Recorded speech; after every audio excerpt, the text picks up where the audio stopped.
ഇസ്രായേലിനെ സംബന്ധിച്ചിടത്തോളം യുദ്ധങ്ങൾ കഴിഞ്ഞിട്ടുണ്ടെങ്കിലും ഇറാനുമായിട്ടുള്ള പേടി സ്വപ്നങ്ങൾ ഇന്നും നീങ്ങിയിട്ടില്ല എന്നുള്ളതാണ് വസ്തുത. അതിന് കഴിഞ്ഞ ദിവസം നെതന്യാഹു ഒരു പ്രഖ്യാപനം നടത്തുകയുണ്ടായി. ഇസ്രായേലിനെ സംബന്ധിച്ചിടത്തോളം ഒരു പേടി സ്വപ്നം എന്ന് പറയുന്ന വാക്കിന് പകരം ഒരു ഭീകര രാഷ്ട്രമായി ഇറാനെ പ്രഖ്യാപിക്കേണ്ടതുണ്ട്.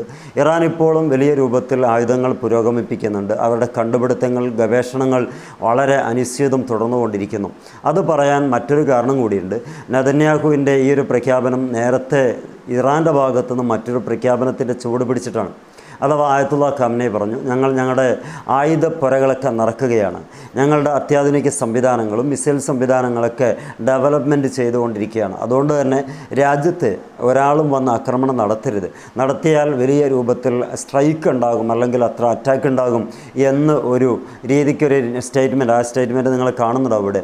അതിൻ്റെ പിന്നാലെയാണ് നെതന്യാഹു ഈ ഒരു വാക്ക് പറയുന്നത്. ലോകത്തെ ഭീകര രാഷ്ട്രമായി പ്രഖ്യാപിക്കേണ്ടത് ഇറാനെയാണ്. ഇറാനെ സംബന്ധിച്ചിടത്തോളം എല്ലാ കാലത്തും അവിടെ യുദ്ധങ്ങൾ ഉണ്ടായിട്ടുണ്ട്. അത് അവരുടെ കയ്യിലിരിപ്പ് മോശമായതുകൊണ്ടാണ്.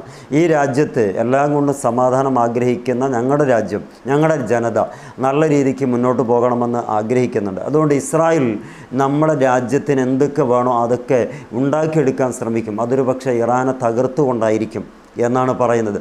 അഥവാ ഈ അടുത്തായിട്ട് ഒരു ഇറാൻ ഇസ്രായേൽ യുദ്ധം പൊട്ടിപ്പുറപ്പാനുള്ള സാധ്യതയൊക്കെ, കറുത്ത കാർമേഘങ്ങളൊക്കെ ഒരുമിച്ച് കൂടാനുള്ള സാധ്യത തള്ളിക്കളയാൻ പറ്റുന്നില്ല. ഒരു ഭാഗത്ത് പറയുന്നു ഞങ്ങളുടെ മിസൈലുകളൊക്കെ ഡെവലപ്മെൻറ്റ് ചെയ്യുന്നുണ്ട്, ആയുധപ്പുരകളൊക്കെ നടക്കുന്നുണ്ട്. മറ്റൊരു ഭാഗത്ത് നെതന്യാഹു പറയുന്നു നിങ്ങളെയും കൊണ്ട് സ്വസ്ഥത നഷ്ടപ്പെട്ടിരിക്കുന്നു, ഞങ്ങളുടെ രാജ്യത്തെ ജനങ്ങൾക്ക് സ്വസ്ഥമായി ജീവിക്കേണ്ടതുണ്ട്, ഞങ്ങളുടെ രാജ്യത്തിന് ഏറ്റവും കൂടുതൽ ഭീഷണി ഉയർത്തുന്ന ഇറാൻ എന്ന് പറയുന്നത് നിങ്ങളാണ്, ഏത് സമയത്തും നിങ്ങളെ നിലംപരിശാക്കാൻ ഞങ്ങളും പ്രതിജ്ഞാബദ്ധരാണ്. ഈ ഒരു കൊമ്പ് കോർക്കൽ എത്ര ദിവസം നീണ്ടുപോകുമെന്നുള്ളത് ഇനി ലോകം കാത്തിരിക്കുന്നുള്ളൂ. എങ്ങനെയാണെങ്കിലും ഒരു പരിധി വരെ നീണ്ടുപോയി കഴിഞ്ഞാൽ പിന്നെ ഒരു ബിഗ് ബ്ലാസ്റ്റ് ഉണ്ടാകാനുള്ള സാധ്യത ലോകത്തുള്ള യുദ്ധ വിദഗ്ധരാരും തള്ളിക്കളയുന്നുമില്ല. ഇനി അങ്ങനൊരു യുദ്ധം ഉണ്ടാവുകയാണെങ്കിൽ ആർക്കാണ് കൂടുതൽ പരിക്ക് പറ്റുക? അതും പറഞ്ഞു വെക്കുന്നുണ്ട്. ഇസ്രായേലിനായിരിക്കും കൂടുതൽ പരിക്ക് സംഭവിക്കുക. കാരണം അവിടെയുള്ള ഹൂത്തികൾ മറ്റൊരു ഭാഗത്ത് ഉയർന്ന തോതിൽ പ്രഹരമുണ്ടാക്കും. ലബനാനിൽ ഇപ്പോൾ അടിച്ച് തകർത്തു എന്ന് പറയുന്ന ഹിസ്ബുള്ളയും രംഗപ്രവേശനം നടത്തും.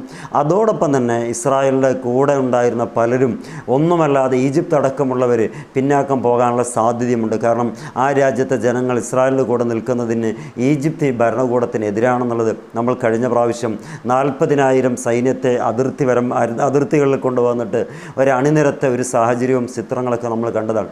അപ്പോൾ ഉടനെ ഒരു യുദ്ധം ഉണ്ടാവുകയാണെങ്കിൽ ഉണ്ടാകുന്ന നാശനഷ്ടങ്ങൾക്ക് കൂടുതൽ തോതുകൾ ഉണ്ടാകുന്നത് ഇസ്രായേലിനായിരിക്കും.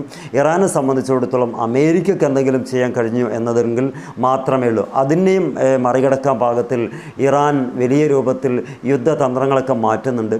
അതിൻ്റെ ഭാഗമായിട്ടാണ് 10ഓളം വരുന്ന അത്യാധുനിക ഫൈറ്റർ ജെറ്റുകൾ ചൈനയുടെ കയ്യിൽ നിന്ന് വാങ്ങിച്ചു വെച്ചിരിക്കുന്നത്. ഇത്ര കാലം ഉണ്ടാകാതിരുന്ന ഒരു ഫെസിലിറ്റീസ് കൂടി ഇറാൻ ഉള്ളതുകൊണ്ട് തന്നെ അമേരിക്ക ഏതർത്ഥത്തിൽ ഇടപെടുമെന്നുള്ളതും കൂടി കാത്തിരിക്കണം.